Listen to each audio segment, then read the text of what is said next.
کوئی کسی بھی حیثیت میں قانون سے مستثنا نہیں ہو سکتا، چاہے وہ کسی بھی درجے کا بندہ ہو، چاہے وہ کسی بھی عہدے کا بندہ ہو، چاہے وہ آپ کی 27ویں آئینی ترمیم ہو، استثناء کسی کو بھی نہیں مل سکتا۔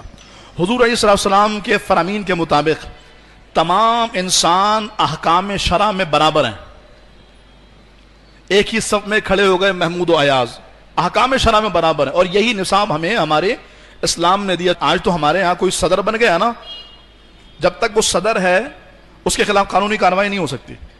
جو سلمان تاثیر کا معاملہ ہے وہ یہی تو آیا تھا کہ گورنر کو استثناء حاصل ہے، جبکہ شریعت یہ کہتی ہے استثناء کسی کو بھی حاصل نہیں۔ چنانچہ میرے بابا جناب مولا مرتضیٰ کرم اللہ تعالی وجہہ الکریم، ایک مرتبہ آپ کے ذرہ گم ہو گئی، اور وہ ذرہ ایک یہودی کے پاس آپ کو نظر آیا۔ آپ نے کہا یہ میری ہے، آپ اس وقت امیر المومنین ہیں، آپ نے فرمایا میری ہے، انہوں نے کہا نہیں تو میری ہے۔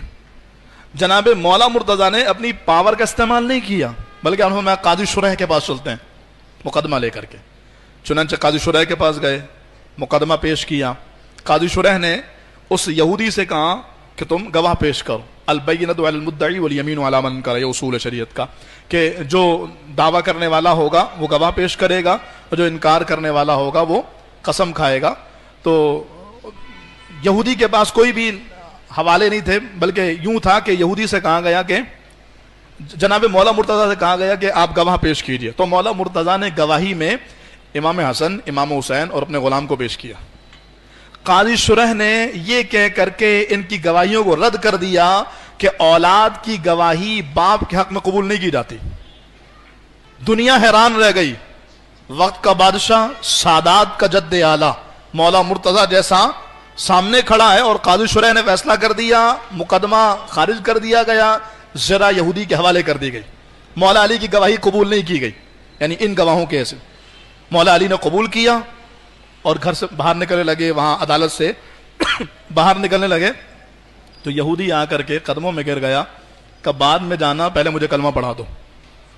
یہ تو انبیاء کا انصاف ہے کہ عدالت میں جو بھی آئے گا، جو شریعت کا اصول اس کے مطابق فیصلہ ہوگا۔